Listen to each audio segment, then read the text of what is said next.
Recording in progress. So, maybe Larry can give me an introduction. Okay, yeah. Okay, so good morning to everybody in this room and those online. It's my pleasure to introduce Dingshan Deng. Dingshan is a graduate student at the LPL, working with me, Dr. Uma Gorti, and Dr. Maxime Rouad at the SETI Institute. And he has taken the challenging task to understand how to measure gas disk masses for his PhD thesis. So this is what he's going to tell you today, how to do it, and also connect the disk masses to potential CO depletion in this thesis. So, anyway.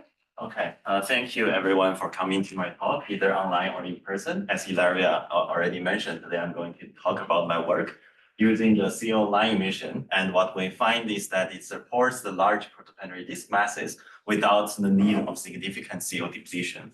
And this project is collaborated also with Maxime Rouad and Uma Gorti from SETI Institute, as well as the Hilaria here. And part of the work that I will be presenting is also from the ALMA, our large program HPro. So we also appreciate all the hard work people have done in the HPro collaboration. And this project is funded by the NASA XRP and NSF. So first, I would like to introduce what is why and how do we want to measure the disk masses. The disk mass is not only one of the most fundamental physical parameters that's describing what is the physical properties of the disk, but by understanding the disk mass, which is defined as basically the total amount of the solids and volatiles in the protoplanetary disk, it can also help understand what is the total amount of all those materials available for the forming planets. Because as you can see from this beautiful cartoon, the protoplanetary disk is basically forming from the molecular cloud, and then we believe the planets are forming from the protoplanetary disk. And by knowing at which disk life stage and how much mass is left there, it could help us understand what is the time scale and time available for the forming planets, as well as it can help us set the dynamics of the small and large grains in the protoplanetary disks. And there are two components when we are saying anything like the disk mass. Hello. So they are both dust and gas. And for measuring the dust masses, we are using all these optically thin tracers from the dust thermal emission in the millimeter wavelength. And as I'm showing here from this beautiful gallery from the ALMA observations in the literature, all these are beautiful ALMA images for different disks for describing their dust thermal emission. And people believe they are optically thin, therefore we can use this equation to infer their dust masses from the continuum flux densities, as well as we make some assumptions on what is their thermal structure, as well as what is their dust opacity. And the largest uncertainty we believe is coming from the dust opacity because it's basically uncertain and could bring us uncertainty of the dust mass up to an order of magnitude. Well, for measuring the gas mass, is more or less compared to the dust less right, because we only have the molecular line emission, and we believe we would like to use the optically thin tracer, such as the HD120 line, as I'm showing here from in the far infrared regime. But because it's in the far infrared, we lack the ability to detect them, and we only have a few detections on a few targets. For example, this is an example for the closest disk, TW Hydra. And we also could use the second abundant molecule, which is the CO in the protoplanetary disks. And we believe the rare isotopologue, such as the C18O, is optically thin in the disk. So therefore, we can use the C18O light emission to infer the gas masses from the beautiful ALMA emission images.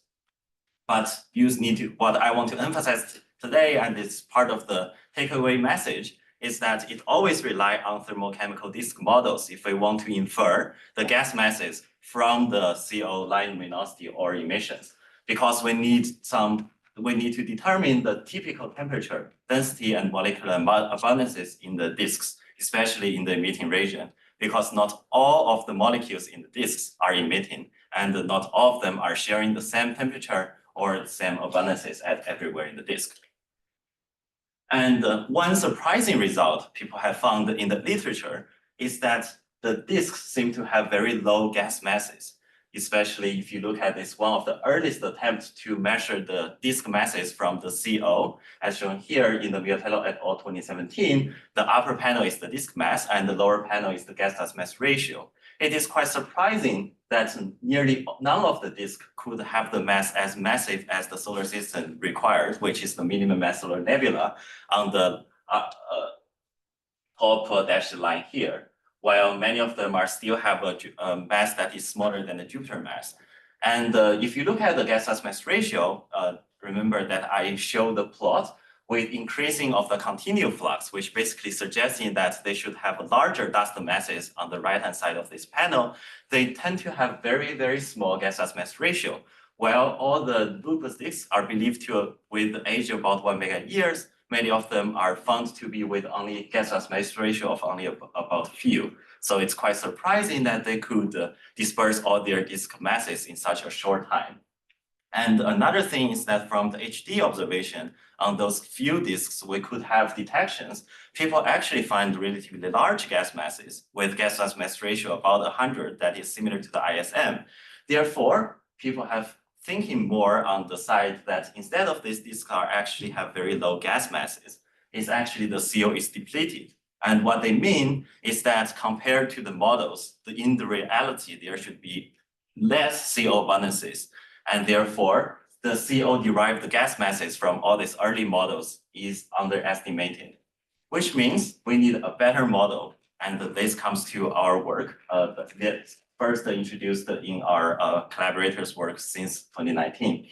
And we introduced a self-consistent thermochemical disk model because the physics and chemistry are strongly coupled in the disks, and we need to consider them carefully in a self-consistent way. And there are a few key processes that I will go through. And let's first take a look on how we actually measure the gas masses from the thermochemical disk models.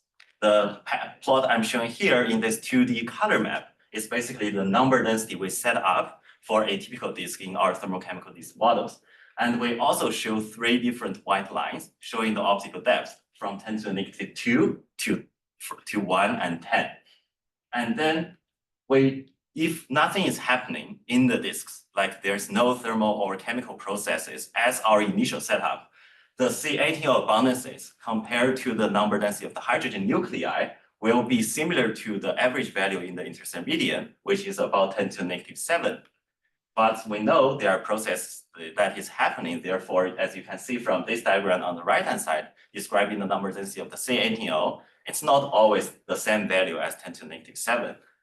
And the key processes are the photodissociation that is alternating are actually reducing the CO abundances on the disk surface, while the photodissociation is basically meaning the high energy photons from the host star is destroying the CO molecule on the disk surface. And since the photons are harder to penetrate to the disk midplane or optically thick region, so it mainly alternates or reduce the CO abundances on the disk surface. And as identified in the earlier works, such as the first included in Vitello 2014, the selective photodissociation is very important, especially we consider the CO isotopologues such as the C18O, because for different CO isotopologues, they have different self-shielding so that the effects applied on different isotopologues are different. And for such a rare isotopologue like the C18O, the self-shielding would be weaker compared to the 12CO. Therefore, this is one of the most important processes, but has already included in the earlier works. And another thing is the CO freeze out. When the temperature drops very low, close to the disk midplane, the CO gas cannot stay in the gas, it will be CO ice. And it will, as you can see here, it's basically black out all the CO abundances, which means they are all froze onto the CO ice. And this is already included in the earlier works. And then from the C18O density profiles we modeled, we can run radiative transfer. And this is accumulated, normalized the C18O 322 line luminosity. And the brighter the color, the more important the emission is. This is basically described as what is the fraction compared to the total luminosity we measured from the thermochemical disk models.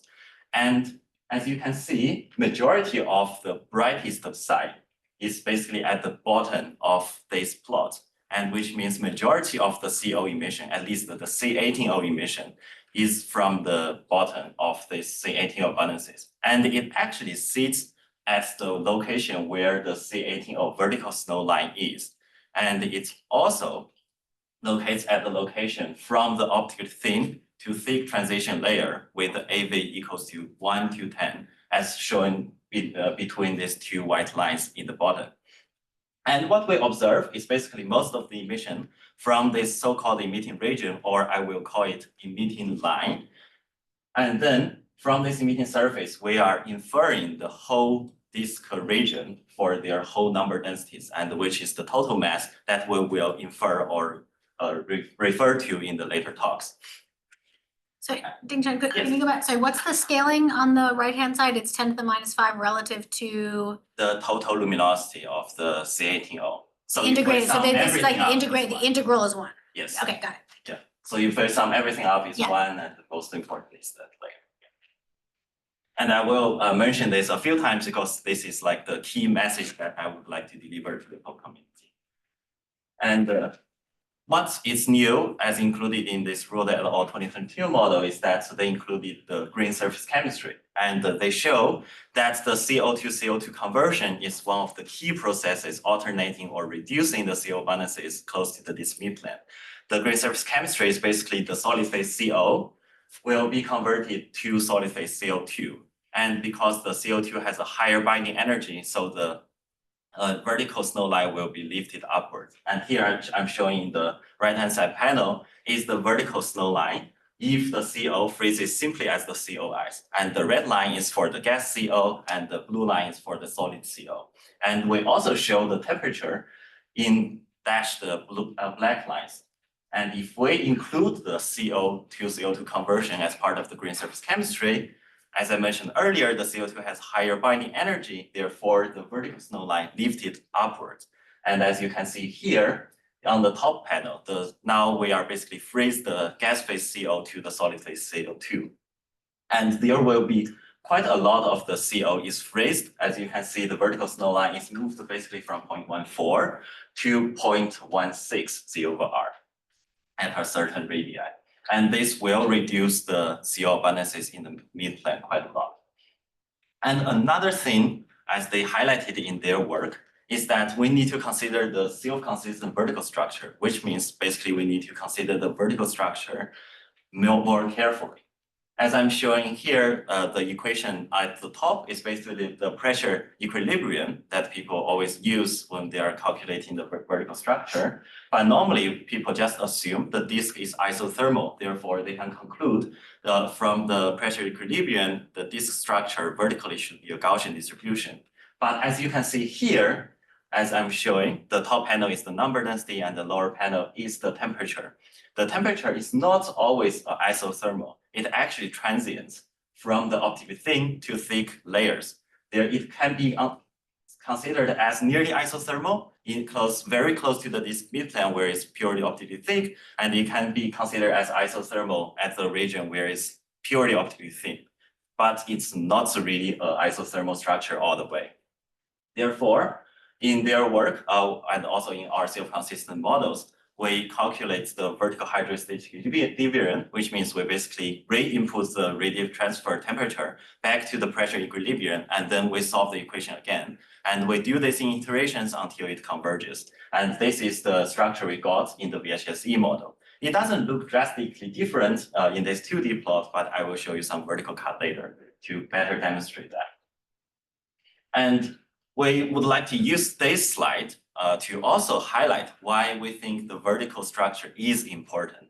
That is because to infer the mass from the C18O, as I mentioned earlier, the C18O actually, beyond this surface, it's photodissociated, so there's no C18O abundances. And within the DiskMINT plane, it's basically freeze out. So we only have the C18O density as showing on this plot as the red dotted line as the layer that is neither very optically thin or very optically thick. It's actually at the transition layer. And as you can see from this plot, the black line is the gas density distribution that we solved from vertical hydrostatic equilibrium. And the dashed blue line is the dust temperature. And actually where the C18O picks up, or it could still emit, as we described as the emitting layer, is at AV equals to 1 to 3, as well as marked as this temperature transition layer if you take a look on this blue dashed line. And what we actually infer is the total amount of the mass that is beneath that black curve. And I would like to note that the y-axis in this plot is in log scale. So therefore, actually majority of the mass, more than 90% of the mass in every vertical cut is hidden beneath the emitting layer. So we are inferring the total mass from the emitting layer and all the way to the bottom. Therefore, the vertical structure is important. And if we take another look on comparing the vertical hydrostatic equilibrium situation or the Gaussian situation, which I now show on the right-hand side, both of them have the emitting layer at a certain region, and the Gaussian vertical structure very clearly have a different density profile as shown in this black line. And what we infer to the majority of the mass that is very close to DiskMINT plan would be different. Therefore, we think the self-consistent vertical structure is important if we want to do and infer the gas mass accurately. So as a quick conclusion on what is identified in this Rood et al. 2022 models, if we want to use the C18O to infer the gas masses, first of all, on the disk surface, we need to have the isotopologue selective photodissociation, and this was already identified in the previous works. And in the DiskMINT plan, not just the freeze out as the CO to CO ice, but we need to consider the green surface chemistry, where the main reaction is the CO to CO2 conversion. And also, we need to include a good assumption on the vertical structure, which we believe if we solve the self-consistent disk vertical structure from the hydrostatic equilibrium, it would give us a approximately good estimate. And let's take a look on how it compares with the observations. So in this diagram, the y-axis is the C18O luminosity from either the model or the observation, and the x-axis is the dust masses. And the different lines with different colors is basically the model tracks with different gas dust mass ratios or with different radius. And all the observations are in black or in magenta are the literature values from the shallow surveys of the ALMA observations. And as you can see, most of them are basically following the track with the blue one. The blue one is with the gas dust mass ratio of about 100 with the radius of about 300 NU. And therefore, it suggests that actually from the CNTO flux and also from our self-consistent models, most of the disks still have relatively large disk masses and relatively large gas dust mass ratio. And this is also consistent what they derive from the HD lines. However, these are all like brightest target because these are from about a minute of integration time in the ALMA shallow surveys. So what about the smaller ones? Will the smaller disks have different gas dust mass ratio or different properties?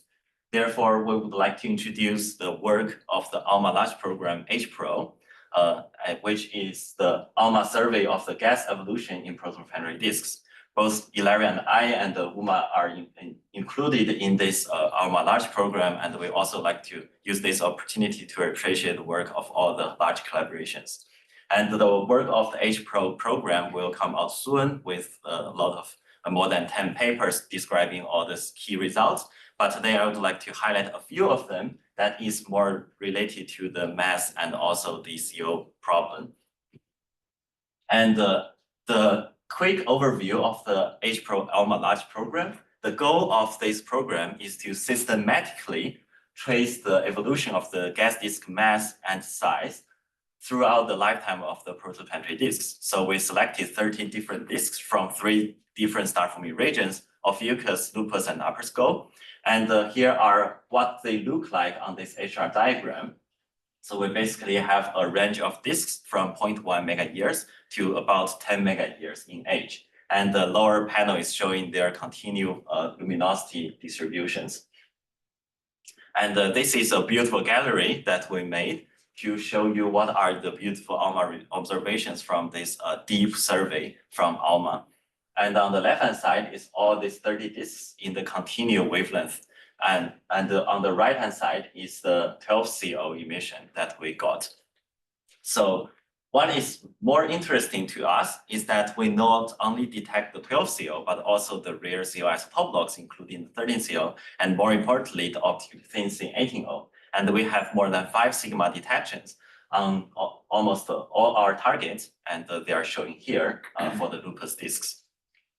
And a quick comparison with the literature, as I'm showing here, the y-axis is again the C18O integrated flux. And as you can see, all the 10 targets in Lupus star forming region were previously only have upper limits, which means they don't have any detections for the C18O. But now with H-Pro, we basically detected all of them, although there are 3 of them without 5 sigma detection, but still we could measure some integrated flux, and therefore we could use this information to help us understand what are their gas masses. And then we apply the models from the Rode et al. 2022 on all these new observations on this slightly fainter and smaller targets. And here I'm showing the similar plot as I showed earlier, but with all these newly added H-Pro observations. And the literature values are more or less on the brighter and larger disks, which are showing basically on the right-hand side of this panel, on the top panel, as they are showing these green points.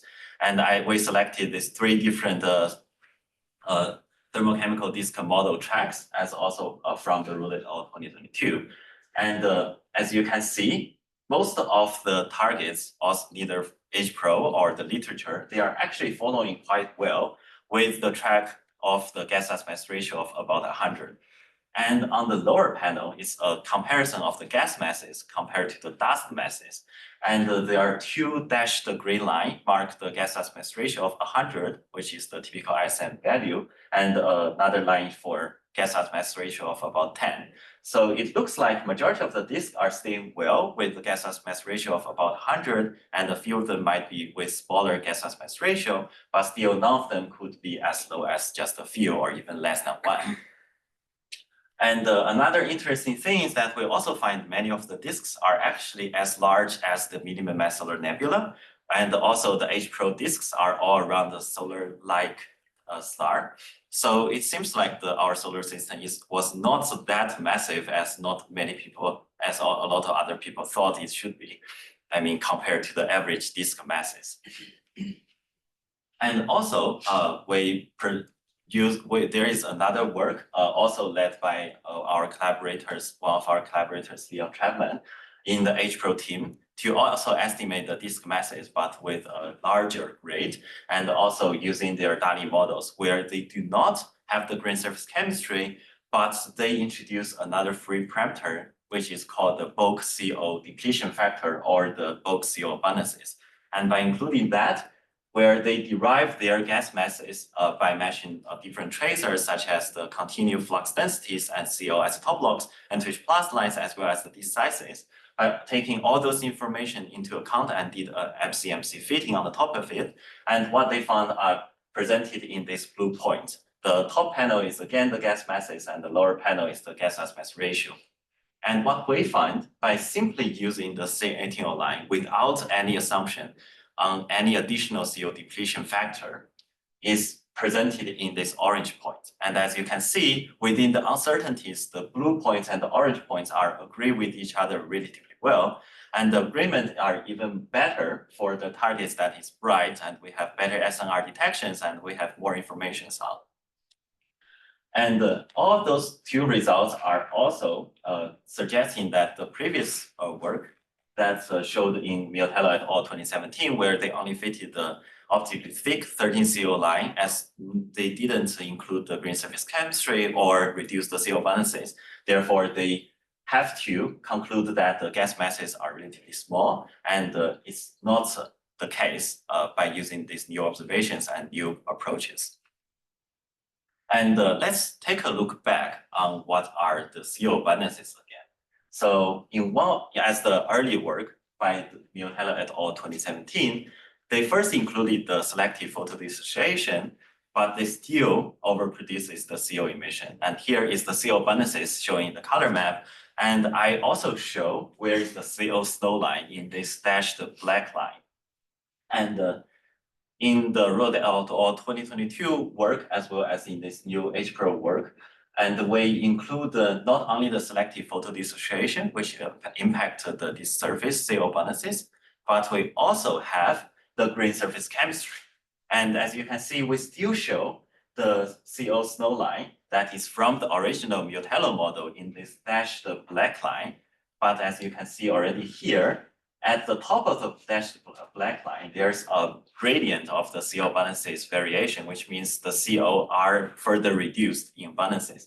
And the snow line in our self-consistent and updated model is actually higher than what Mutello got in the earlier works. And we also show what many other people do. For example, what in one of the HPro collaborations, the Trevan et al. 2025, they did not include the green surface chemistry, but rather they just reduced the bulk CO abundances in their models so that they could match the observation. So both the approach in the middle column and the right-hand side column could match with the observation and also infer very similar gas masses. However, it should be keep in mind that we believe from the self-consistent disk modeling, the CO abundance, although if we accumulate them all and just match the luminosity, what we see for example, the C18O luminosity, since they are optically thin, just accumulated abundances throughout the whole disk. So the second and the third technique or approaches will give similar luminosities in the end from the models. But what they really distribute might be different. And in reality, we believe if there's nothing really alternating the CO as no thermochemical disk processes is reducing their abundances, they are actually still staying that value that is close to the ISM as the initial setups. And I would remind people to be careful if we would like to use the results of the so-called CO depletion, or we need to reduce the CO abundances to match the observation. It's unlikely that the CO abundances is reduced everywhere in the disk, according to our self-consistent models. But we still show that by using our self-consistent models, if we include the CO2-CO2 conversion as the green surface chemistry, as well as the selective photodissociation, there seems to be no need for us to have additional CO depletion and to match with the observation, and we could reproduce and find a relatively large gas mass with relatively large gas mass ratios. And another thing we would like to highlight from the HPro result is by comparing the C18O with the N2H plus line, where people believe that from the C18O and N2H plus, we could infer whether there is any CO abundance variation, as shown in these two arrows. So if we follow the trend of the green arrow, it's basically suggesting that it's more likely that it's the difference of the gas masses. So it's decreasing of the gas mass. If we follow the arrow of this orange arrow, it is more likely that the different disks have different CO abundances. So it's basically a decreasing of CO abundances. And what we see from both Lupus and upper skull results from HPro is that most of the disks are actually share very similar CO abundances, which could suggest that similar thermochemical disk processes are happening on all those disks, besides maybe one or two exceptions that they might be special. And we also know that the disks are diverse, and ideally we would like to have the different models for individual targets, but the full models that I introduced by Rode et al. 2022 actually takes a tremendous time to run because it includes a lot of new things. And therefore, we developed this new tool called DiskMINT, which is short for this model for individual targets. And this is basically a simplified approach that could help us build the models for different disks. And we did two simplifications based on the full model. The first one is we are basically using a dust-based approach. So we are assuming that gas temperature are approximately just as the dust temperature. This is actually true in the C18O emitting region if we mainly want to model the C18O and then infer the gas masses, as I'm showing here. The left one is the gas temperature and the right one is the dust temperature, and the C18O emitting region is showing in this shades here. And it's basically suggesting that both of them are with similar temperature. And we also use RandomC3D to simply calculate the dust temperature, and this approach has also been verified in Rode et al. 2022. And by using this, could save us about 90% of the computation time if we want to get a self-consistent temperature and density structures, because we're basically not considering or including any chemistry process here. And another thing is that we also include a reduced chemical network. So in the full model of the Rode et al. 2022, there is the full list of what are the molecules as well as the elements that's included in their model. And remember that we also have the selective photodissociation or the selective chemistry. So on the top of all those different molecules, we still have different isotopologues. For example, for CO, we have 13CO and C18O. But this takes a lot of time to run, although it might be better used if we have all the tracers and we would like to match them. But if we only want to focus on using this tool to estimate the mass from the CO isotopologue, especially the C18O, we actually would prefer to use this reduced chemical network, which have the minimum network that is required to have a good estimate on the C18O. So these are showing in these orange circles where we have this minimum network. But we still have the selective photodissociation and the grain surface chemistry as we identify their key processes. And this further saves us about 90% of the computation time. So now this simplified model is only about 1% of the computation time that is needed compared to the full model. Therefore, it enables us the opportunity to really simulate individual targets. And here's the flow chart summarizing what we are going to do with this simplified model. So starting from the input parameters, which like the stellar parameters and the disk sizes as all the key parameters we can obtain from the observation, we run the model to get the self-consistent vertical structure that we solved from vertical hydrostatic equilibrium. And then we can fit the long wavelength SED to determine what is the parameters for the dust disk, and which of course include the dust masses. And then we run the reduced chemical network, and then we get the molecular abundances where we run the line rate transfer again until we can match the C18O line profiles, which can give us the estimates on what is the gas masses. And we first apply this tool on the disk around RU Lupus, and we select this target because it is a young disk with about 1 mega years old, and it's actually the highest crater in the Lupus star forming region, as I'm showing here from Alcala et al. 2017. The y-axis is the mass accretion rate, and the disk around RU Lupus is showing in that orange circle. But the CO-based gas mass ratio, as inferred in the earlier works, was only about 4, and the gas masses is very, very small.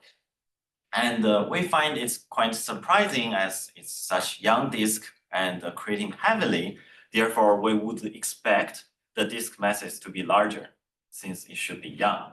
And also, on the top of that, it has very, very good data set. It has multi-wavelength SED all the way from X-ray to the long wavelength at beyond millimeter wavelength. And it also has spatially resolved ALMA images in both CO isotopologues from 12CO, 13CO to C18O, as well as a beautiful continuum image from T-sharp. And we will utilize mostly on this C18O integrated intensity as well as the continuum to estimate what are their disk properties, especially the gas masses. And then I show this flowchart again. First, we fit the long wavelength SED, where we basically could determine what is their dust mass. And then we fit the C18O line profile, which can help us determine what is the gas mass. And here is the result that's summarizing what we got. The y-axis now is the luminosity of the C18O221 line, and the x-axis is now the gas masses.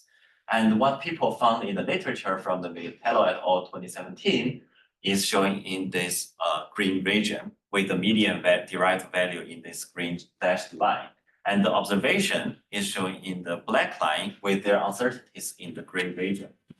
And what we find from our model with different gas mass ratio from 5 to 100 is showing in that brown line. And the best fit result is about gas mass ratio of 30, which is nearly an order of magnitude larger than what Militello et al. Derived, which was only about 4. And beyond RU Lupus, we also applied our DiskMINT model on the disk around IM Loopy. IM Loopy is one of the largest disks in the Lupus star forming region, and actually one of the largest disks that we have ever observed. It has the CO radii that is about 500 AU, and the 12 CO emission can extend outwards to 1,000 AU, and the dust size is about 300 AU. And as you can see from these beautiful images shown here. But it was also derived with a very low gas-dust mass ratio, about just 1, or if people do not believe that the gas mass is as low as that value, then they have to include a CO depletion factor that is up to a factor of 100. So we find that this target could be another good target to test our method. And we also applied the DiskMINT on the disk around IM Loopy. First, we fit the SED to infer what is the dust disk properties, and we find the dust masses on the left-hand side. And then we use the similar technique by fitting on the observed luminosity, showing in this black region on the right-hand side. And as you can see, we do not find the gas-dust mass ratio of about 1. Instead, it's more than 100. And we also make some improvements with our DiskMINT model, because ideally, we would like to have disk model for individual targets. And in all the previous models I showed earlier, like as described here in this blue one, we assume that dust and gas are all well coupled in the disks. But we know, such as from the disk around IM Loopy, their dust size and gas size are not the same. Therefore, we need to have different surface densities and distributions for them. And here, in this improved version of the DiskMINT, we set up surface densities for both gas and dust separately as function of radii. And then we utilize these different surface densities to not only fit on the SED, but also fit on the continued radial profile to derive what could be the surface density for the dust.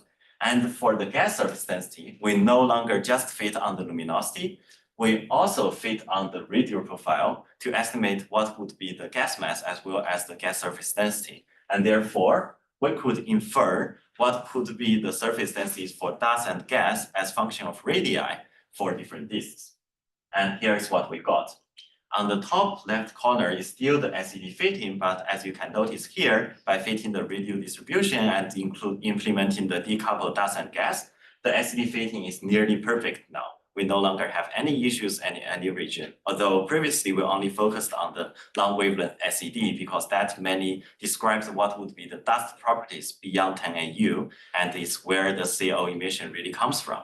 But now we also not only fit the line spectrum as shown in the lower left corner.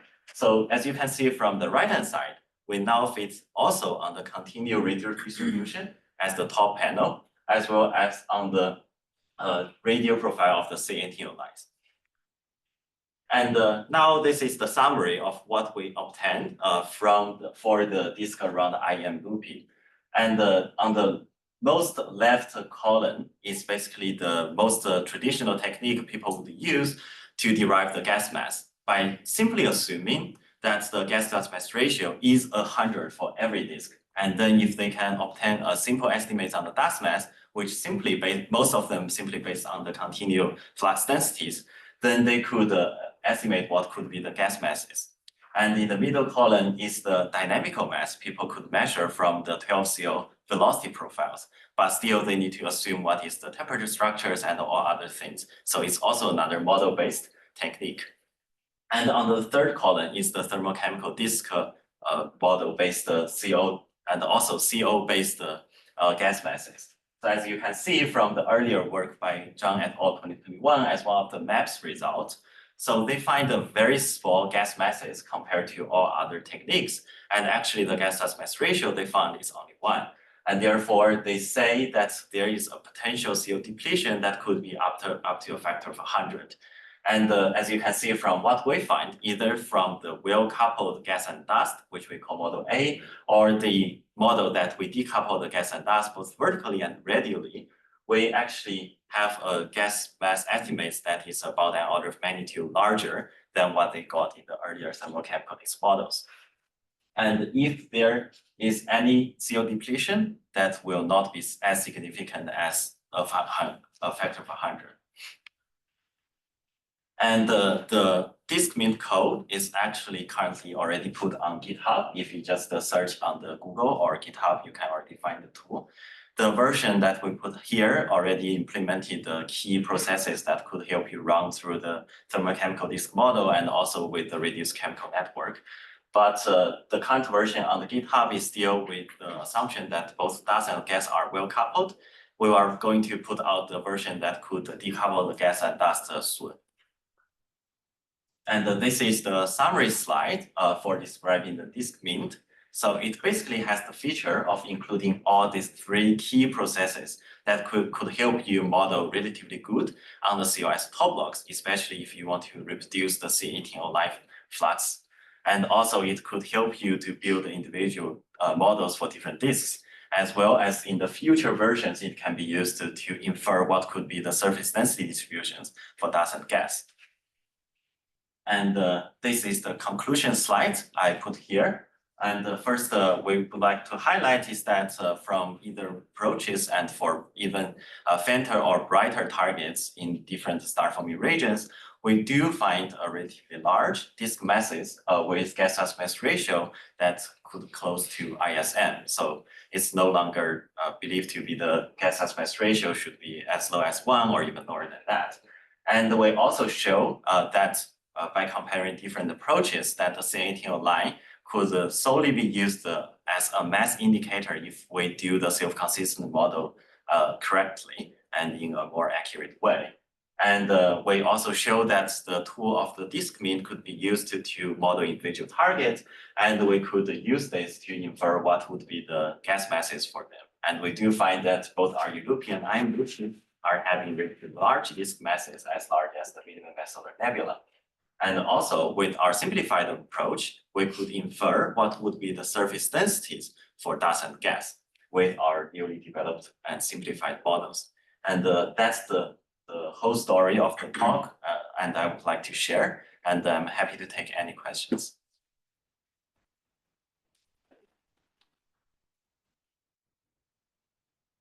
Any questions for Dingshan? So yes, let's start from the room, Katie.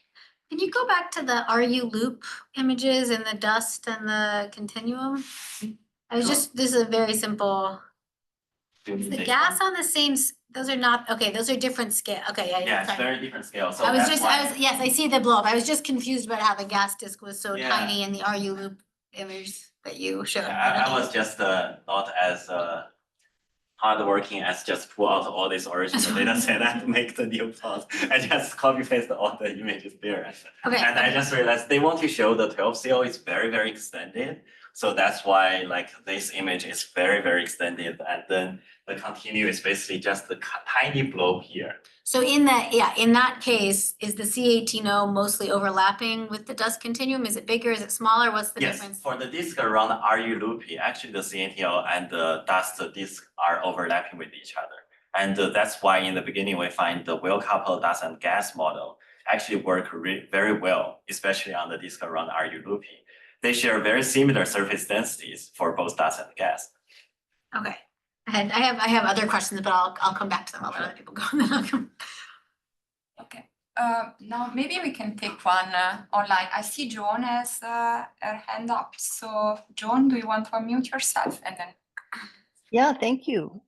Thank you. Congratulations on some really wonderful results. It's really beautiful.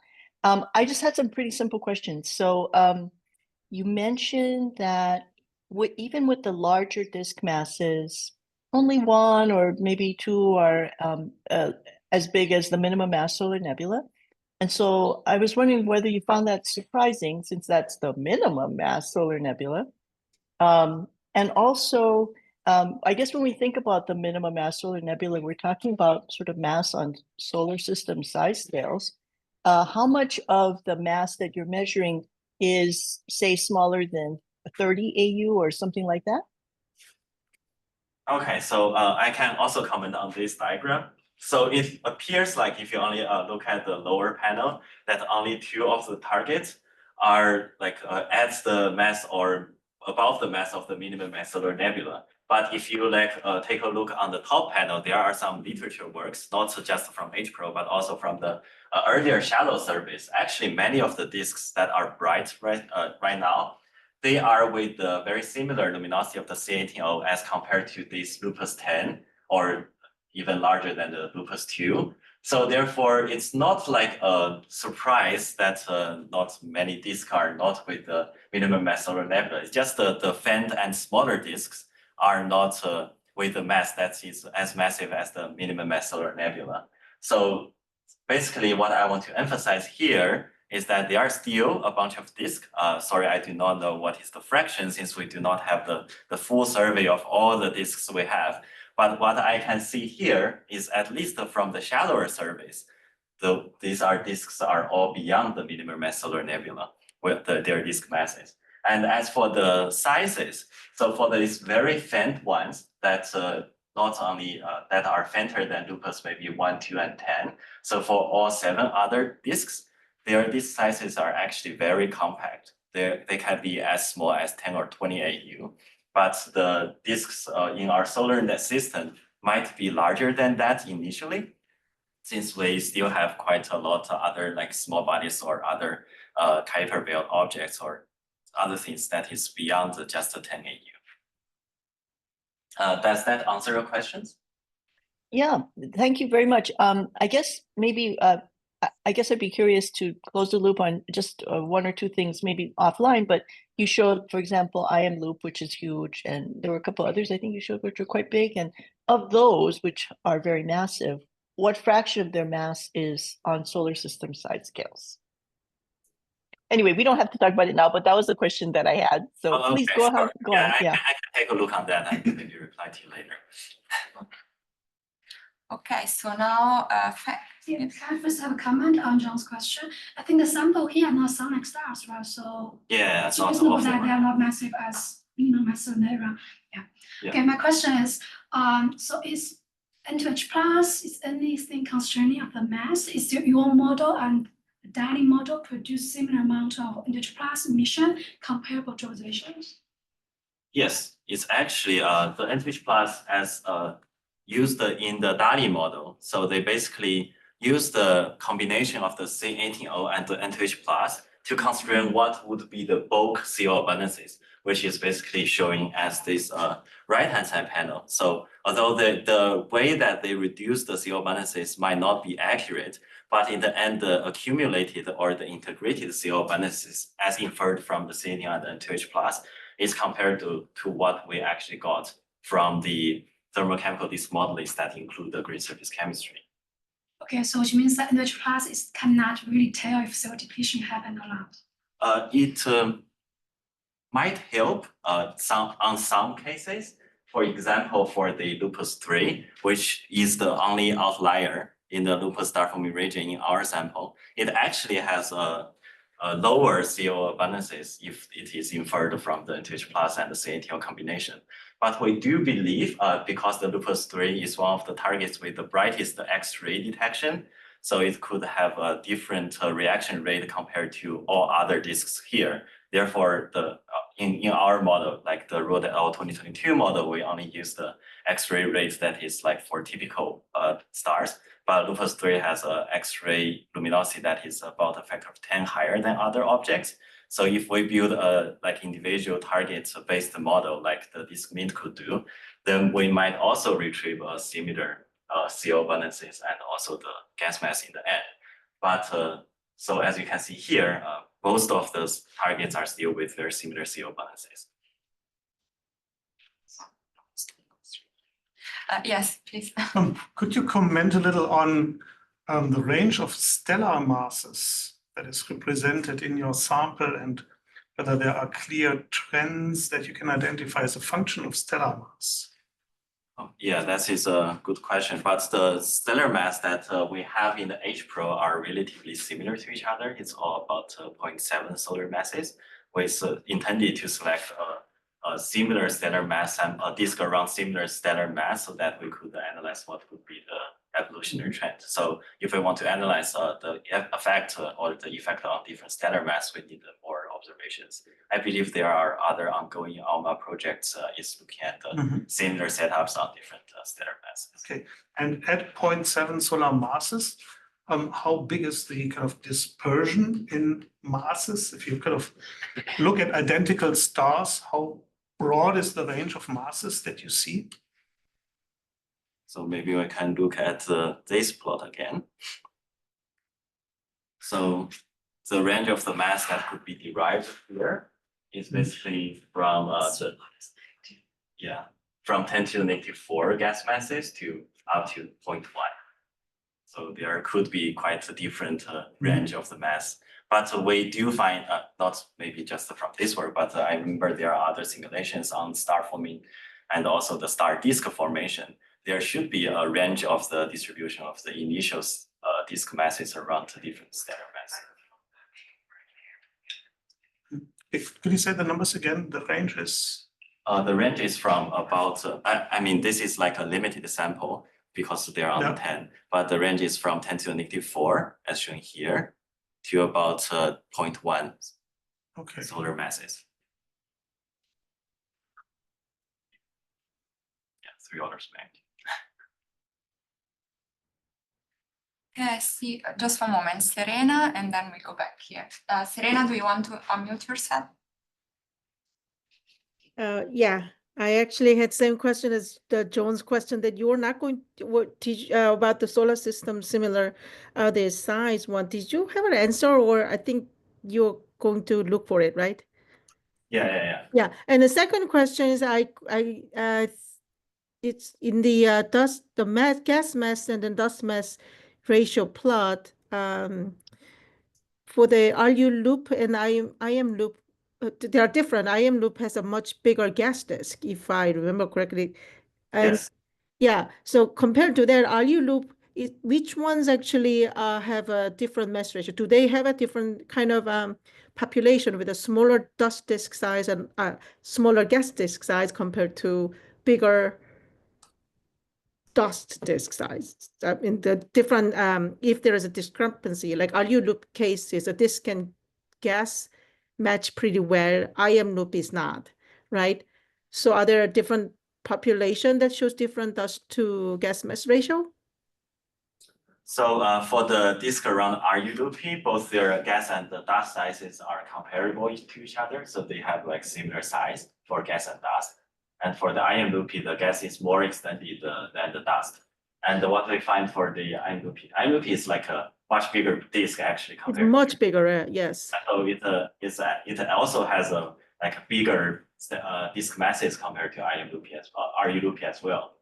So I'm not so sure I'm answering your question. No. I'm just wondering if the cases where dust and gas disk sizes are similar, and then when they are different, if you see different mass ratios. Oh, yeah, that requires a bigger sample to be analyzed. Yeah. For now, all right, thank you. Yeah. That case. Okay, Dominica, and then Dominica. Yeah. So at the beginning, when you showed the comparison between the old animator's work with new measurements, I think there was one case when these measurements were very different. Are you saying this plot? Yeah, this kind of a plot, but the previous version. And I think the 10th object, if I remember correctly, yes, that one. This one, oh yeah, this is the integrated flux. So it's not, this is just the observation. Yes, exactly. But I was wondering why their lower limit for the Lupus 10 is so lower. Okay, so the upper limit is so much lower than. So this is actually very interesting plot, but I didn't have the time to mention. Is that their upper limits, so if it's basically measured on the local zero map, which is the integrated map, that they stack all the velocity, and then they draw a circle on the top of it, and measure what could be the upper limits that is from the circle. So basically they do not have a very good understanding on, first of all, what is how extended is the disk. And then secondly, they do not have the sensitivities to pick up any emission, so they have to guess. And for the disk around the Lupus 10, which is a tremendously large disk, maybe could beat the IM Loopy. I didn't check the number, but as you can see here, the Lupus disk is showing here with a different scale. And it's more obvious in this plot where I show the intended with the same scale. All other disks on the 12CO or 318O is basically just this lobe in the very center. But the Lupus 10 disk could be as extended as to about 4 arcseconds. And therefore, the size of the Lupus 10, which is actually V1094 scope, is different from what people have assumed in the past because they didn't have any detected emission. So they do not have an idea on what size of the circle they should make. And we know that for different disks, they have different size and it will be problematic for the relatively large disks. And you can already see that the discrepancy exists to the Lupus 2 and 10, which are the 2 largest disks in our sample. And for Lupus 10, this is quite astonishingly different because it is really like large disk and more massive than people thought. But it also suggests or emphasizes why we should go for deeper high sensitivity observations. Because if we do not have those high sensitivity observations, even the upper limits we estimated based on those shallow surveys could be quite off. And therefore, if they just derive the gas masses, so that's why I even didn't show any like literature results on this target because it's just their observation itself is already very off. So yeah, it's not a surprise that they derive very, very small masses. Okay. So I have a sort of a general question with 2 subparts, and it's a little bit about confirmation bias. So it's a little shocking to me that, for example, your results and the Trapman results agree so well, despite the fact that your conclusions about the distribution of the CO abundances are so different. I would think that the line profile would make it impossible to fit both models well with that. And then thinking a little bit also about your CO depletion model with the grain freeze out, which is obviously very important, but I can think of a lot of uncertainties involved in that model. Yes. And so, you know, we have these previous results where we got a very unexpected result. And that led us to continue to try to add physics. And then now you've added sort of 2 different branches that do very different analyses. They get the same answer, and that answer happens to be the number that we expect. So does that make you worry about the fact that, like, do you understand my question? Is that if those 2 results didn't agree and they got different results, you'd still be looking for what else to add. The fact that they agree and happen to be a number that you like made you stop. So I don't know how do we go forward? Because again, like with the example of freeze out, right? There's all sorts of things about, you know, settling, turbulent diffusion, things like that would possibly change your conclusions about freeze out pretty dramatically. But you don't need to put those in. You don't want to put them in, you know, because, well, it works. Okay, it's great. So what do we do? Okay, so on the top of this result, it is quite, I mean, I would be very delighted to look at the result on these 2 targets since they match relatively well. But the thing that I still want to emphasize is that no matter how well the observations are, from the thermochemical disk models themselves, there are uncertainties, as Caitlin mentioned, although many other work might not really acknowledge that because they just get an MCMC fitting and the uncertainty they got is from the MCMC, and the uncertainty sometimes is like tremendously small. But intrinsically, there are uncertainties, and we believe to an order of magnitude, uncertainty is what we would expect. So as long as we can estimate a gas mass that is within the uncertainties bars we show here, and maybe the bars might be larger for the fainter targets, I think that's probably already the best thing we could get out of it. And on the top of that, there are... But can you say, like, how do you get those uncertainties? So to get those uncertainties, of course, we could. And this is what we are trying to experiment on the IM Loopy disk model, is that we can change all those things like the settling effect, and well as what is the turbulence like alpha viscous parameter, and then to see what would it affect all those different things. And all those uncertain, because they are all like very uncertain, there's no certain way we can really distinguish what is the true value of it. Every parameter we derive from the model always come with uncertainty, and that cumulates to the end what we infer for the mass. So what we could do is basically do some variations on those parameters and to see whether those would change the final answer of the estimated gas masses. And some spoilers we could say here is that we do find some uncertainties, but still within an order of magnitude. It will not be a drastic different result compared to this one. But there could be other physical or thermal processes further reduce those things. Like there are other works arguing that there could be like a pebble accretion or a pebble drift that would further reduce the CO balances instead of just the chemical, instead of just the green surface chemistry. So those things obviously could change, might change a lot. And we might need other tracers in the future to further confirm whether that really happens or not. But from the solely C18 line or the isotopologue lines might be slightly harder if we just rely on all those observations on the hand. So basically, there are still ways we can go for to further confirm what would be the final answer. But to order of magnitude estimates on the gas masses is already what we can do best for now. And as I showed in the later part of this talk, we are trying to develop a framework that we could derive the surface densities of the gas and dust. And we believe that could also help us to further reduce what is the uncertainties hidden beneath all those like variables. I have a comment on this, but I just want, as an organizer, I wanted to say we are at the top of the hour, so yeah. if somebody needs to leave, please feel free to do so. We do have questions online. We've got the room for another 15 minutes. So I think if there's more questions in the chat here, I'd like to keep the question and answer session going for a little bit longer just to handle some of these. But if you need to leave, please feel free.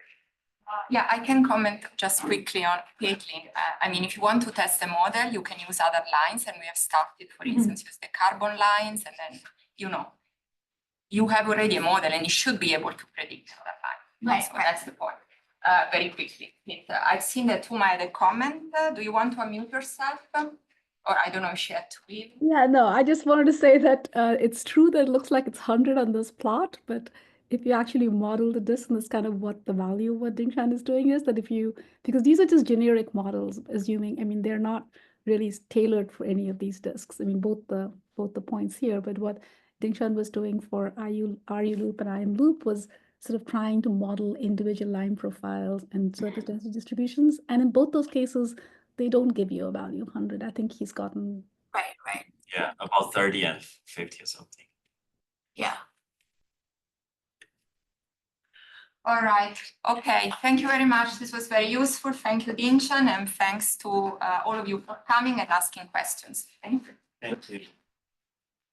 Thank you, Dingshan. It's a wonderful talk.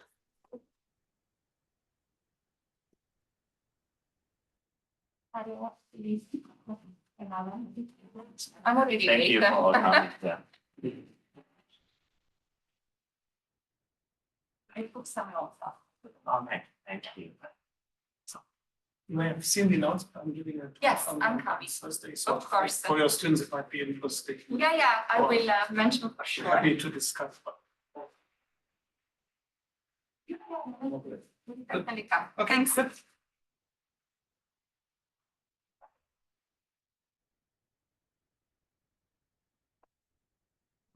Bye.